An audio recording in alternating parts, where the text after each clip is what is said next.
I want to take up today two intelligent but non-professional responses to my book. By saying non-professional, I don't mean in any way to disparage. These are intelligent, well-read people, but I do want to take them as a study in contrast, both in the content of their critical remarks about my book, the methods that they use, and the degree of civility.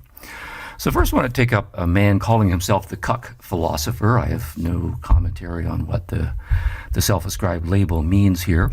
And he is quite consistently negative on my book. He argues that I misrepresent both modernism and postmodernism, and that of all of the major figures I cover in the book, about 40 of them, that all of them basically are misrepresented and badly so. I sense from many of his comments that he's a postmodernism-friendly person, but in this review he argues as a modernist. He argues that there are facts about the thinkers and that the history is well known. The authors said what they said. There are right and wrong interpretations of each, and we can know the truth, and it matters.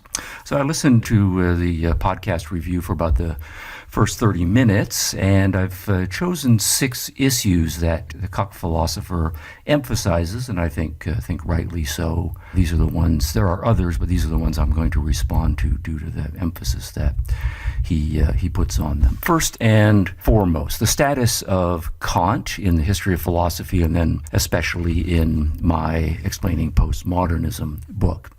Is Kant an advocate of the Enlightenment? Is he a philosopher of reason and objectivity? Cuck, rather, is on the side of arguing that Kant is, in fact, an Enlightenment, reason-oriented, objectivist, small o philosopher. And by contrast, in my book, I do argue that, in fact, he is not, especially not fundamentally, and that Kant marks a turning point, particularly on epistemological matters, to the counter-enlightenment that came to hold sway, at least on my analysis, over the course of the next 2 centuries. Now, in the book, I do go out of my way to say that this is a controversial interpretation of Kant.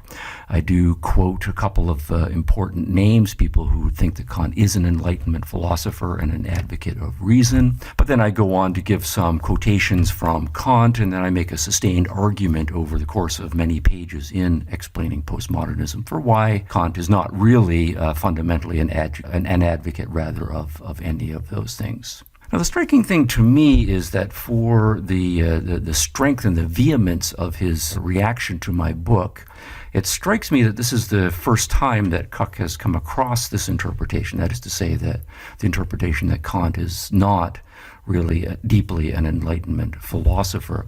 And he is, at one point correct to point out that if there is one claim that, in my book, that Ph.D. reviewers are likely to challenge, it's this one about Kant. And that's exactly right. Kant is a figure about whom we can find deeply divided interpretation. The difference, though, is that the Ph.D. philosophers who have reviewed my book, the 9 of them that I know of, they're not shocked, right, that there is this other Kant as undercutting the Enlightenment interpretation. Instead, what they do is they will raise that interpretation, show that they're aware of it, they will present it, and then, of course, they will argue against it, saying that that's a wrong interpretation. Instead, what we get from Cuck is he seems merely surprised that anyone could even possibly believe that.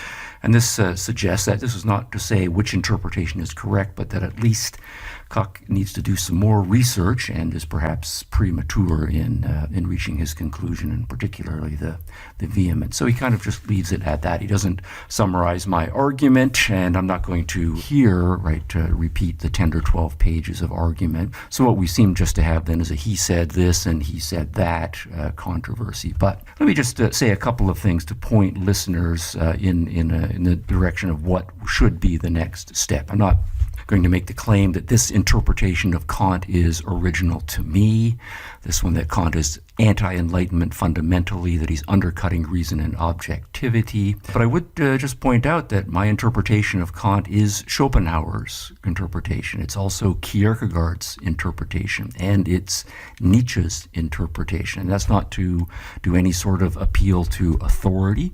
Of course, Schopenhauer, Kierkegaard, and Nietzsche might all be wrong. Point just is that there is a long-standing interpretation lineage with respect to Kant that sees him as undercutting the Enlightenment's pretensions as all of these thinkers see it. I also would mention figures whom one should know about Mendelssohn.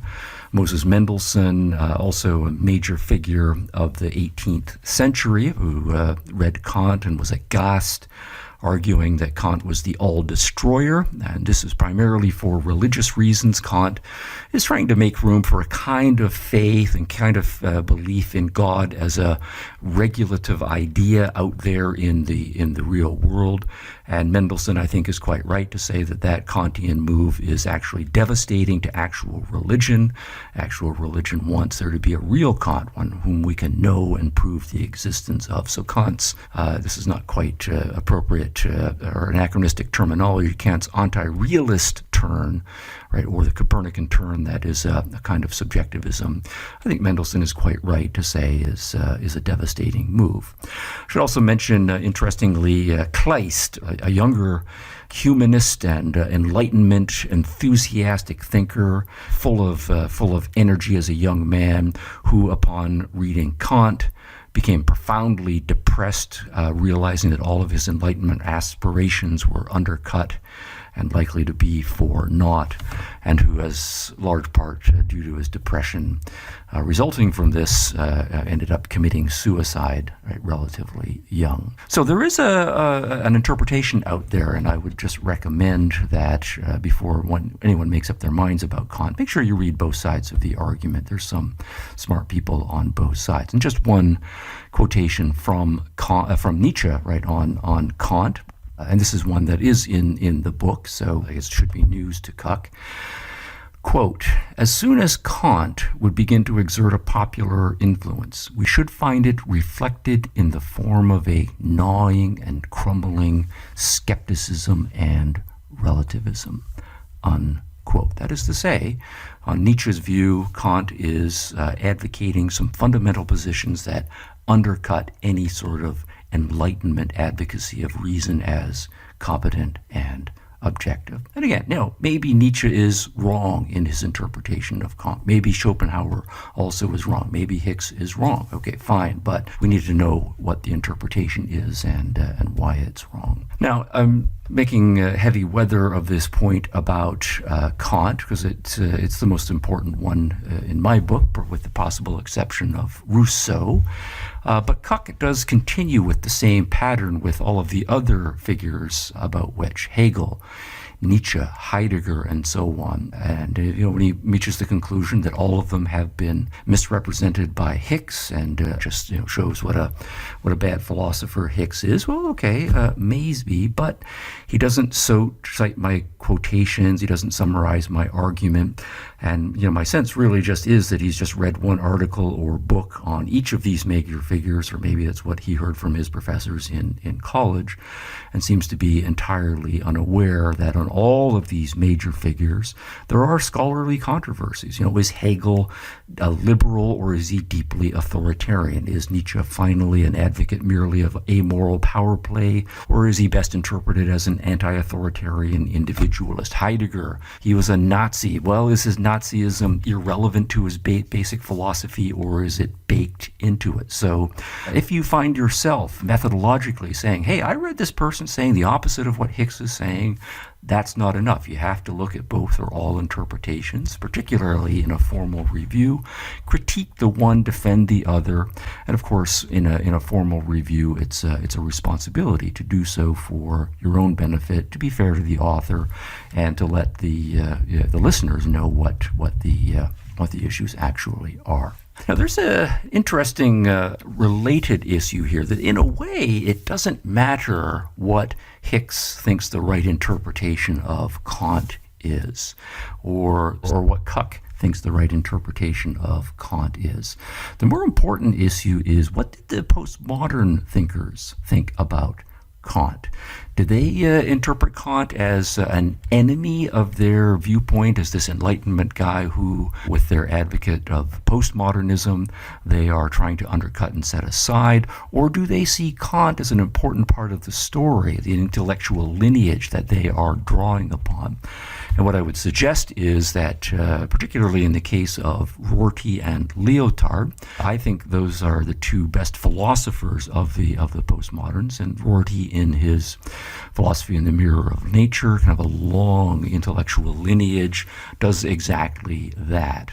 That we are working within a broadly Kantian framework, and if we take that Kantian framework seriously, that it leads to Hegel, it leads to Nietzsche, it leads to Heidegger, and we should properly end up in postmodernism. And we get a similar story from Lyotard, but of course Lyotard's coming out of a continental philosophical tradition, whereas Rorty is coming out of a more analytic and pragmatic tradition. Now, how, I think, to argue appropriately about Kant, let me just say, I think there was a Cato Unbound publication a couple of years ago now that does a really nice job methodologically of taking up this issue. So, for example, does Kant's Enlightenment reputation include kind of a classically liberal political philosophy? And they invited 4 Ph.D. philosophers, I'm one of them, 2 on each side of the debate, to argue whether Kant fundamentally is an Enlightenment classical liberal or not. And I'll put the link in the notes for those who want to read what I think is really a first-rate exchange. All right, let me move on to another issue, a second issue Koch raises, and it has to do with labels and categorization schemes, and he takes a systematic issue with how I'm using deconstruction and postmodernism more generally, and various figures about whom any number of labels might properly be ascribed: as a post-colonial thinker, as a deconstructionist, as a radical feminist, as a postmodernist, right, and so on. To which I would add, neo-pragmatism and post-structuralism and others. So we always do have standard issues about labels. It's hard, particularly when you get to high-level abstractions, and particularly in the case when we're dealing with postmodernists who are, as a result of their philosophical style, reflexively opposed to labels and anti-labeling. But let me point out kind of 2 sub-issues in this standard problem. It's a classic problem now anytime we want to argue about postmodernism and what we mean by it and who is and is not a postmodern. One is the levels of abstraction issue. And postmodernism is meant to be a very high level of abstraction, contrasting a higher set of philosophical views and perhaps a movement and perhaps a school of thinkers associated with that label. It's meant to be contrasted with another extraordinarily high level abstraction, modernism. And each of these are going to have dozens of sub-issues that one has to sort through, and each of them are at different levels of abstraction. So by analogy, for example, if you're going to categorize someone as a religious thinker or not, that's a very high level of abstraction. But at a lesser of a level of abstraction, there are Christian religious thinkers, and then within Christianity, right, there's Protestant thinkers, and then within Protestantism there's Baptists, and within Baptists there's Southern Baptists. So the same thing is true for deconstruction, postmodern, neo-pragmatism, and so on.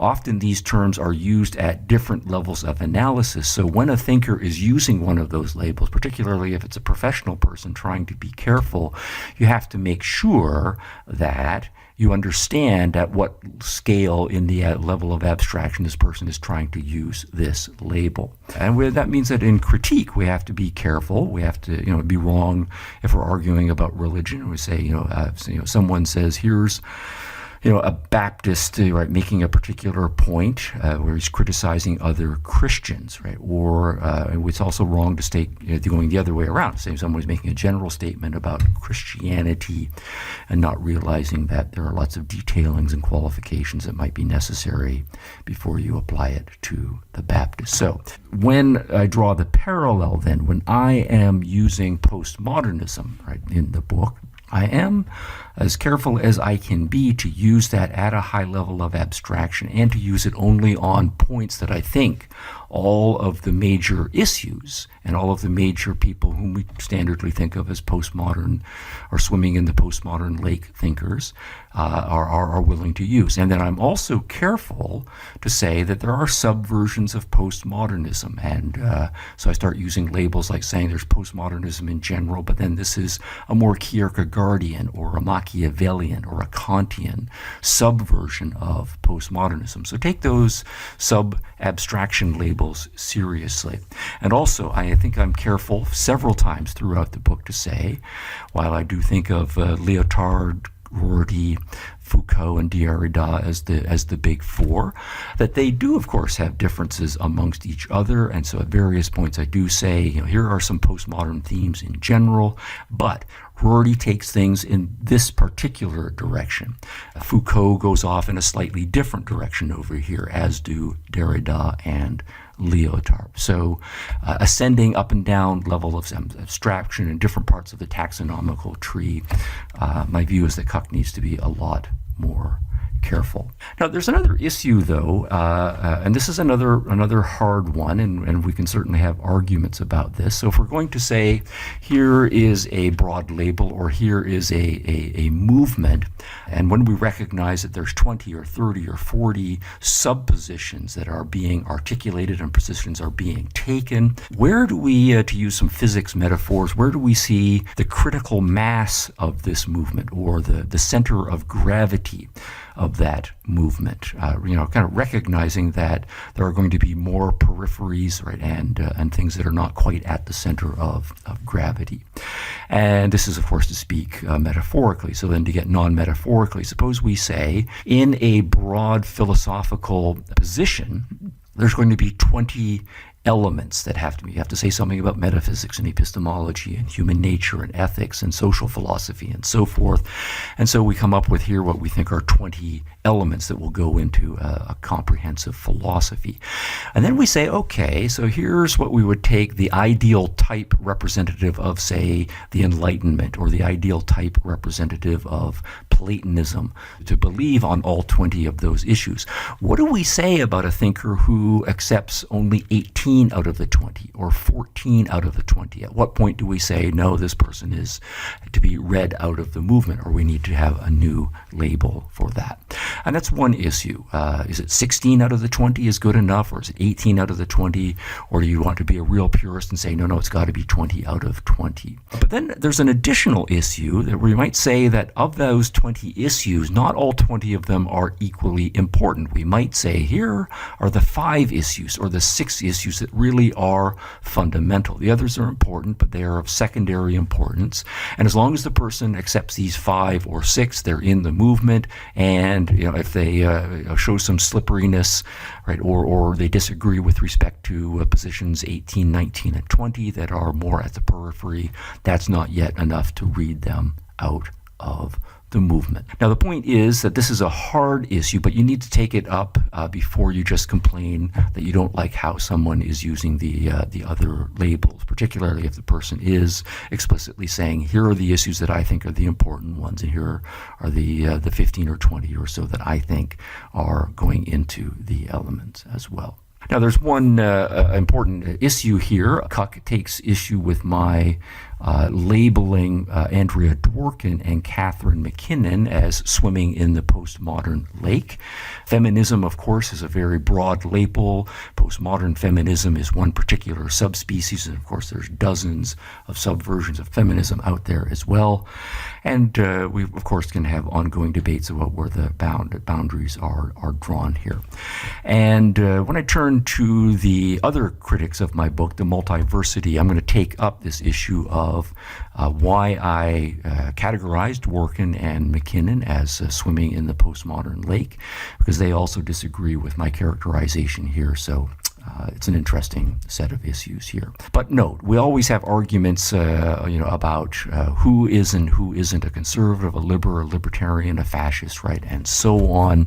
And the same thing comes up on all religious matters. So this is a healthy part of the movement. Let's try to have a good open debate about it rather than just quick and dirty, angry dismissals of how other people are using labels. All right, issue number 3, another fun one. Cuck is upset with my characterization of the Enlightenment and modernism and postmodernism, but he also thinks I have missed the boat badly on premodernism and how I'm using that, and particularly who is and isn't a medieval thinker. Now, of course, this is another big sweeping categorization scheme, and it is important to my analysis, outside even of my explaining postmodernism, to see a lot of philosophical issues not as dualities, but really as trichotomies. And so I think pre-modern categorizations as an overall philosophical viewpoint, modernist and postmodernism, that there's a lot of value to a high level of abstraction that way. So for me, the trichotomy matters. But that then means that we start using labels like supernaturalism, mysticism, faith, and so on, and I use those in characterizing what I take to be a pre-modern metaphysics and epistemology, and Cuck takes issue with how I'm using those labels, and more specifically, he takes me to task for not attending to Thomas Aquinas as a medieval philosopher, but obviously one who is a philosopher of reason and not at all an advocate of mysticism or blind, crude faith and so on. All right, so let me say a few things, because this really is a fun set of issues here. I will put in the notes that I've got a podcast in this series, the 5th in the series, where I take some conservative thinkers to task for overlooking and soft-selling the Dark Ages, and so I have some discussion there of the history of medieval philosophy and history more broadly, and why we should divide what's sometimes taken to be a broad division of historical time from the fall of the Roman Empire to, say, the Renaissance and the Reformation, about 1,000 years, into the Dark Ages and the High Middle Ages, and I think that's an important distinction that we should attend to here.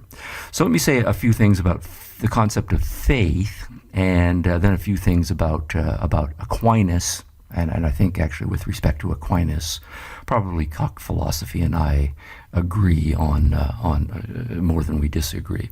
But first, faith is one of those concepts that we need to straighten out. Sometimes it's used as a noun, where we just mean a person has a set of beliefs, typically religious beliefs. That's your person's faith.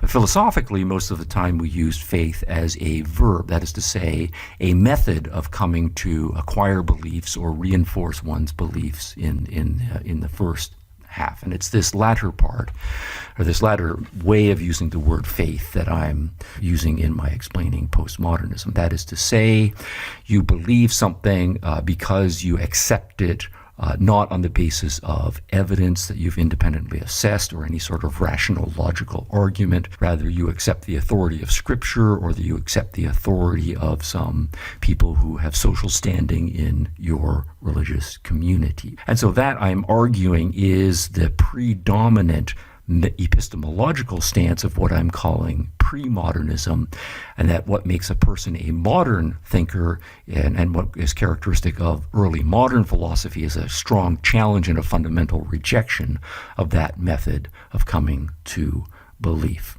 And what's interesting here is that I do think from the period of the 400s to the 1100s or 1200s or so, notice that's from the decline of the Roman Emperor, Christianity comes to be the official religion of the Roman Empire. So it's a 700 or 800 year chunk of time that is the dominant epistemology. One is expected to believe on faith, all of the important truths about the world. And of course, those truths are religious truths. Now, what then, of course, starts to happen is that as we get into the 1000s and the 1100s, the Christian West starts to be a little more open to other traditions outside. It comes to become aware of Arab traditions, and through them, much more of the Greek and Roman tradition. And the epistemology does shift, where faith, of course, is still first, but after the fact, you try to come up with some arguments. You try to use reason, but it's after the fact justification for a faith position that you have often already adopted. By the time we get into the 1200s, though, and here Aquinas, I think, is very important. Notice that he's like 800 years after Christianity becomes the official religion, so we're 800 years into the medieval era, and I think he marks a turning point where Aquinas is arguing that yes, faith is important, but reason is also important, and they're both equally legitimate ways of getting to the truth. And then after that, there's a further shift that what we should do is not adopt faith at all, but rather reason is primary and reason alone, the more empirical and more rationalistic methods and so forth, by the time we get to the late 1500s. And this is where I think Francis Bacon, René Descartes, and then a little bit later, a generation Locke, marked the decisive shift. And now we're late 1500s getting on into the 1600s. It's reason alone. It's your reason as an individual thinker, not just accepting faith and tradition, and not even using reason as an after-the-fact justification. So, yes, I do think Aquinas is an important transition from a pure pre-modernism to early modernism. It's also important to note, that Aquinas is in the 1200s in a generation where Aristotelianism is making a comeback, and there are various interpretations of Aristotelianism, and they are all seen as threats to orthodox teachings that are based on very pre-modern faith and mysticism and revelation and authority epistemological traditions. And Aquinas is a champion of the new Aristotelians, and it got him into hot water. While Aquinas was teaching in Paris, the Bishop of Paris listed 13 propositions and excommunicated some people, all of them Aristotelian and Averroist interpretations of Aristotelianism, threatened to excommunicate many others who were advocating them. So the pre-modernism that I am identifying and contrasting to modernism is the same one that was attacking, or was being attacked rather, by Aquinas's modernizing Aristotelianism. All right, fourth point I want to mention here. The philosopher takes issue with a quotation I have from Hitler, and then more broadly with my arguing that Hitler was kind of collectivist, and that between the collectivist right, as I'm labeling them, and the collectivist left, including people who were Marxism, that they're not really very much different from each other. And in the context of that, I have a quotation from Hitler arguing that the Nazis and the Marxists were basically one and the same. And I think that's true. Of course, there are lots of ways in which they hated each other and they killed each other and otherwise were nasty to each other. It's quite right to say that there are other issues on which there are important differences between the two of them. But the context in my book is to argue that in the European right and the European left, that both of them are anti-rationalist and both of them are anti-individualist, and both of them are enemies of Enlightenment liberalism, that they're both sounding themes of group conflict, power, violence, and so on. So the Hitler quote is seconded by quotations from Goebbels, who also had a Ph.D. And of course, you might not have much respect for Goebbels, but there are other Ph.D.s, Oswald Spengler, Moeller, van den Broek, and so forth, very well-educated men who are typically on the collectivist right, who also, as a matter of philosophical principle, saw many fundamental similarities between the kind of rightist collectivist political philosophy that they were advocating and Marxism. So I would recommend my book, Nietzsche and the Nazis, for a detailing of this. This is a 1 or 2 section theme in my postmodernism book, but it's an important one that's worth flagging, particularly since, again, it's a button-pushing one, as evidenced by the cuck philosopher's response. Next point I want to make, and I think this will have to be the last one before I move on to the Multiversity crew. Cuck is quite exercised by my book's publishing history. So I want to say a few things about the publishing history and the professional reviews. There have been, to my knowledge, 9 reviews of the book by Ph.D. philosophers published in scholarly journals. I'll provide the link in the notes, and it's at the scholarly reviews section of the Explaining Postmodernism page at my website. And all of the 9 are positive, except for one. I was certainly surprised that they're all very positive, except for one, which gives it a mixed review, even though, and this is part of standard scholarship, each one does raise some fun and interesting points of debate. All of the philosophers I'm discussing, as I've mentioned, there are competing schools of interpretation, and so it's an ongoing scholarly project to try to get things just right. So Kant, for example, figures largely, Foucault figures largely, and in the PhD reviewers, the two who are most in disagreement with me, it's the Kant issue and the Foucault issue, even though they both assess the book positively overall. And I do have a podcast forthcoming in which I'm going to take up the professional responses, especially on the issue of objectivity in Kant, which is a very deep one, postmodernism's relationship to classical Marxism, especially after neo-Marxism and cultural Marxism, and Foucault, whether it's best to interpret him as a kind of cynical, libertarian, anti-authoritarian type, or whether he's really deeply an anti-humanist. But then Cuck takes issue, is quite exercised about the book's publishing history, and even though the history of it is public, he gets it mostly wrong. Just in the first place, the first edition was published by Scholargy Publishing, and it did undergo the usual peer review and editing process. So I don't know what the complaint there is. I had a 5-year contract with Scholargy. It came out in 2004, and that Scholargy contract was up in 2009.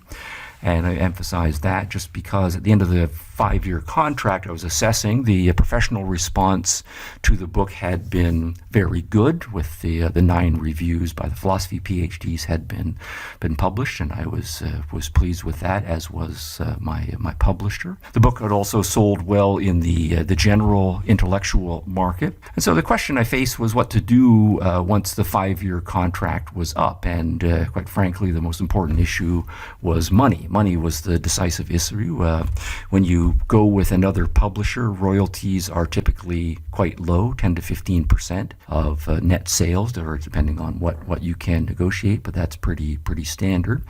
But once the initial costs of the producing a book are covered, which of course can be considerable, and publishers lose money on lots and lots of books, the 85 or 90% that the publisher gets on net sales, once those initial costs of producing the book are covered, if the book is selling well, that is a huge chunk of money, and that's where the publishers make their profits. So I decided then at that point, since the book was selling well, the contract was up, and it had been reviewed well, that what I would do with 2 colleagues of mine who had publishing and editing experience was to start Occam's Razor, and we jointly produced the expanded edition of the book, which came out in 2011. Now, I actually recommend that publishing strategy for authors with successful books, or if you think and you're quite confident that you have a good book.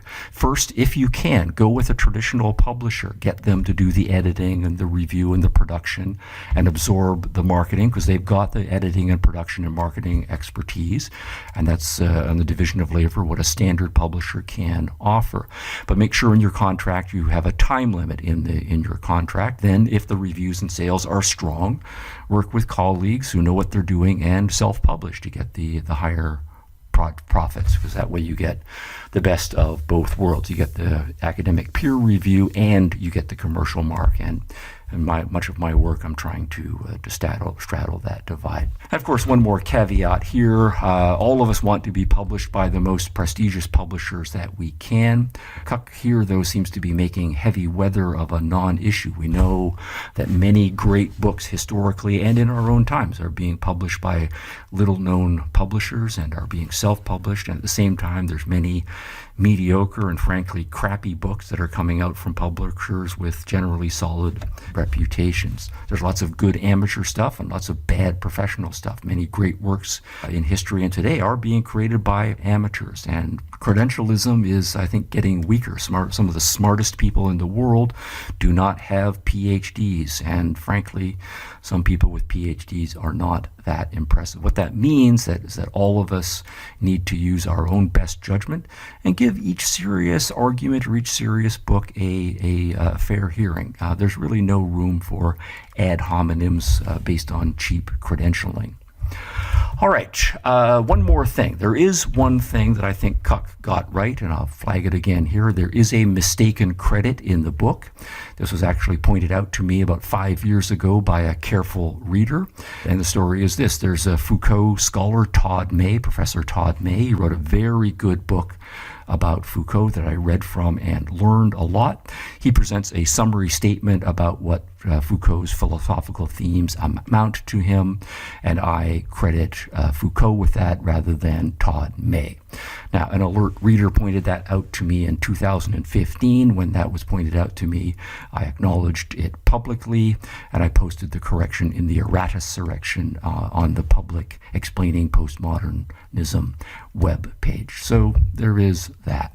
But I would say, this is part of the standard process. In my Explaining Postmodernism book, there are 325 references and footnotes. And after 20 years now of investigation and scrutiny of the text, much of it by unfriendly readers, that's the only mistake that was found. That's not to shrug off the error. But that's, of course, how the research and debate and self-correcting process goes. And I offer an invitation. Any other corrections anyone finds in the book, please do let me know, and I will acknowledge them and correct them. And I thank the first person who pointed that mistake out to me in 2015.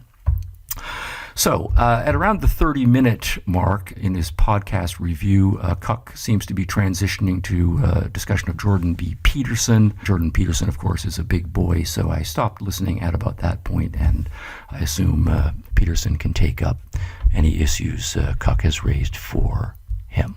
Turning now to a trio of younger thinkers who also review and critique my Explaining Postmodernism book. They go by the group name Multiversity.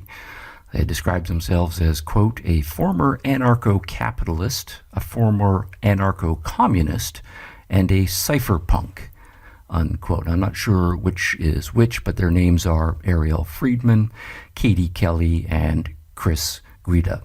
I'll put their various Twitter handles and so forth in the notes for the podcast. And I want to say that while they are critical of parts of my book, I very much enjoyed listening to their podcast discussion, largely because they are engaging in what I think of as like an ideal college seminar. They are attentive, they've done their homework, they're using good method of attending to the text, they're aware of the controversies over each of the major figures, they've done a lot of reading and a lot of deep thinking, they respectfully disagree sometimes with each other, and they also are quite open about saying where they have not read a particular thing, and so they're properly agnostic.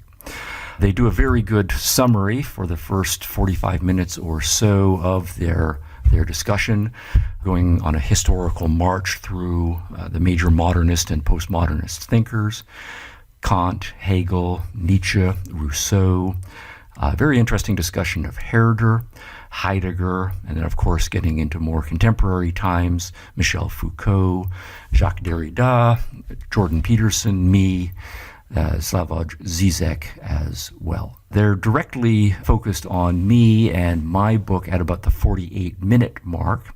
And even though they agree with me sometimes and disagree with me sometimes, I have to say the criticisms are well-raised and thoughtful. So this is a very good effort. They're also very much aware of Cuck philosophers' more hostile attack on me, so they spend some time talking about that, assessing it, going through the issues. Is Kant properly a counter-Enlightenment figure or not? Or is he more an Enlightenment figure or not? In Hicks's presentation of Kant and the major figures, is he oversimplifying them, or is he properly presenting an essentialized version of the two? Is Hicks boiling the Enlightenment down to just a position about realism? So if you abandon realism, suddenly you're not an Enlightenment philosopher anymore? Or is he saying that the Enlightenment, particularly in the case of Kant is dropping a seed against realism, and once that seed grows, so that's to say the realism or counter-realism, anti-realism arises, the rest gets worked out later, and I'm definitely on that latter position. They are nicely attentive to a distinction between the external and the objective. We spend a lot of time having to get our terminology straight here. So if Kant, for example, is saying we can't know the external world, does that necessarily mean that we can't be objective? Because we don't necessarily want to conflate those two concepts. And I think that's an important distinction. And a lot more to be said here, but I do think that one important thing is that Kant is redefining objective to mean a kind of collective or universal subjectivism. So there's a good, interesting discussion of that one. About modernism and the modern Enlightenment project, particularly its emphasis on empiricism and rationalism, scientific method, and so on. Does modernism amount merely to those, or are there other elements necessarily there? What about the views of human nature, the meta-ethics, and the political philosophy and social philosophy as well? Often postmodernists will focus simply on the more epistemological issues, but of course it's an open question about how broadly we want to cast the modernist net. When we are assessing the Enlightenment and modernism, and if we want to say it's been a failure, so we need to move on, well, was it really a failure? And if we're going to say that it was a failure, do we mean merely that it was a failure theoretically, or that it was a failure in its applications and in practice? And the Multiversity crew are very good at making the distinction, saying, look, we do have to say that it seems like modernism and the Enlightenment have enormous practical achievements, right, to their credit. And how much weight can we put on that in saying there's got to be something correct about it, and that maybe perhaps there's just some theoretical weaknesses that are being exploited, and that's where we need to do our work. If we're going to start talking about the counter-Enlightenment, is it proper to assign Kant as the first counter-Enlightenment? I would just point out parenthetically that in my book, I do historically start the counter-Enlightenment with Rousseau, who was a generation before Kant. But I think epistemologically, Kant is the turning point toward the counter-Enlightenment. And when more on the value issues, Rousseau is the turning point. But my subtitle of my book does include Rousseau. It doesn't mention Kant, so probably Rousseau is the more likely major figure to have the counter-Enlightenment beginning. They also raised the questions about my credibility. They raised good questions. He has his degree in philosophy, a Ph.D. philosophy professor. He's got various publications in academic and other journals and so on. And noting the publisher, but of course they quite rightly point out that this is not an exercise in appeal to authority. Degrees and positions don't matter, the arguments matter, nor should it be a matter of ad hominem. You have to actually address the arguments, which is what they proceed to do. All right, one of the major criticisms they make, and this is one that they seem to agree with the Cuck philosopher about, has to do with my categorization of Andrea Dworkin and Catharine MacKinnon. And what Cook and the Multiversity people will quite rightly do is say that they can be categorized as realists, given some of the things that they say. They can be categorized as radical feminists or as egalitarian feminists, right, and so on. So where is Hicks coming from, and is he correct in saying that they are postmodern? Now, I would agree entirely that both have been against some elements of postmodernist philosophy. So I agree with Cook. I agree with Multiversity right on the things that they will cite. That's correct to do so. But let me flesh out a little the argument. I do have some quotations in the book from Dworkin and MacKinnon and some sites there that can be followed up. But let's rehearse and some of that and flesh things out. Because again, like modernism and postmodernism and premodernism and the Enlightenment, feminism is another extraordinarily broad label, and we know that there are many subversions, and the taxonomy can get very complicated. So, just on the issue of the status of women, this is how I think of it. What is characteristic of modernism with respect to women is to say that there is a reality here. Women are, in fact, rational human beings, and they should be equally free with men. You can find this being articulated in the late 1700s, certainly on into the 1800s, classic era of the Enlightenment, and that the universal principles of life, liberty, and the pursuit of happiness should be afforded to women just as much as they are to men. So that's classic modernism. Further, women are individuals. They have their own minds. They have their own bodies. They should be autonomous and self-responsible with respect to both of them. Further, an interesting modernist position has to do with men and women relations, that there should be a harmony. Men and women come together to mutual benefit, mutual advantage, mutual pleasure, and that this should be based on respect and, when deserved, admiration. So that then is to say a modernist feminist, right? And this is sometimes we say this is Enlightenment feminism or liberal feminism or individualist feminism, is really saying three things: that there is a reality about the nature of women, that they are rational, that there are universal facts about women.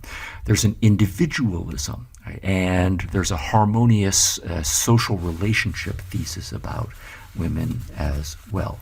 And all of that is in contrast to what we would recognize as a pre-modernist position on the nature of women. That according to revealed truths and tradition, women are inferior and they should be obedient. They should know their place in the hierarchy, and it's very far from being at the top of the hierarchy. Further, most pre-modern thinkers and intellectuals and traditions will say that women are not rational or not fully capable of objective thought. They can't be trusted with full self-responsibility or be given freedom. At a minimalist, they need paternalist care, and in stronger forms, of course, they need patriarchal subordination.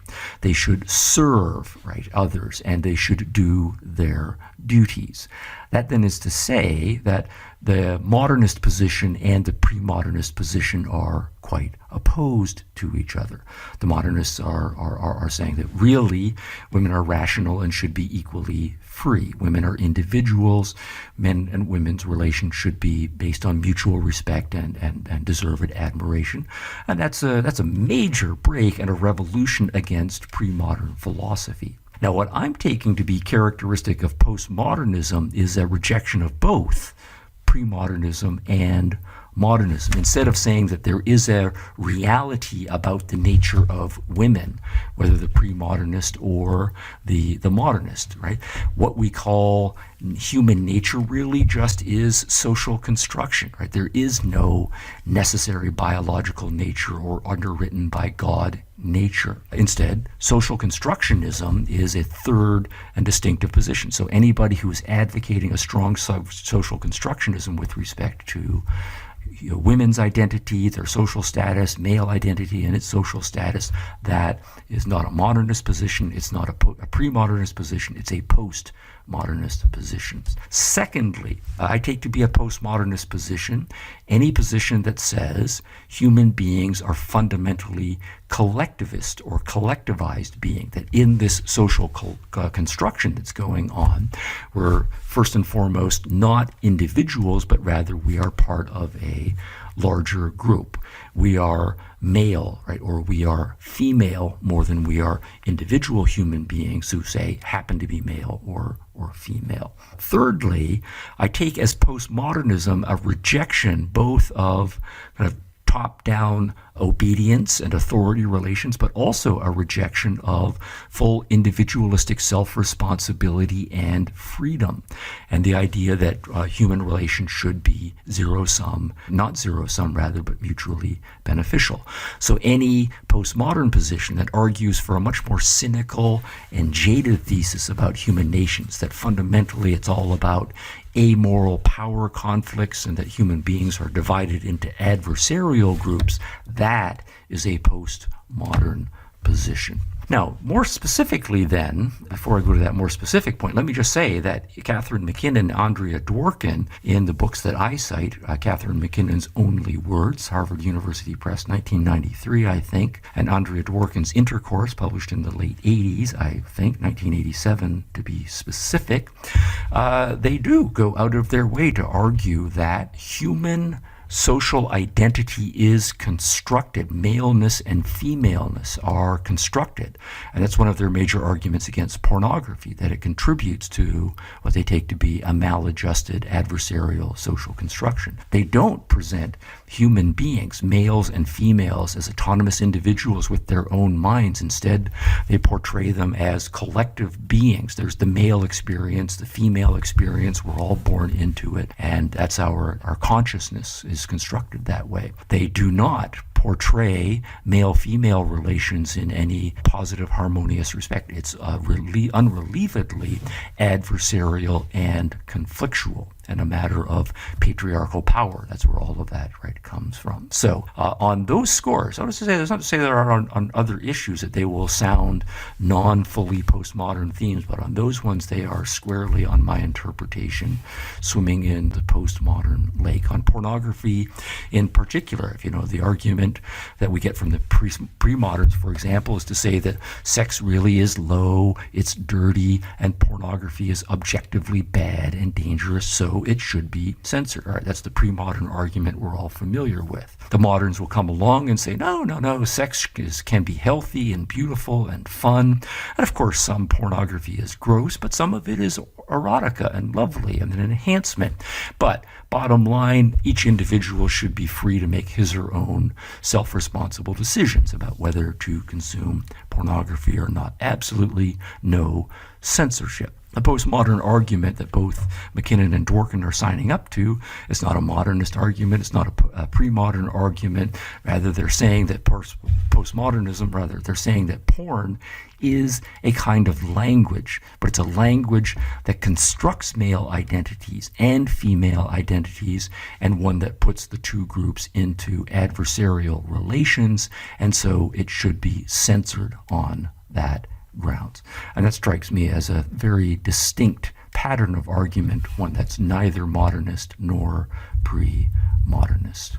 All right, along the way, I really do want to recommend to my listeners that Multiversity get your attention. The Multiversity trio do raise lots of good questions.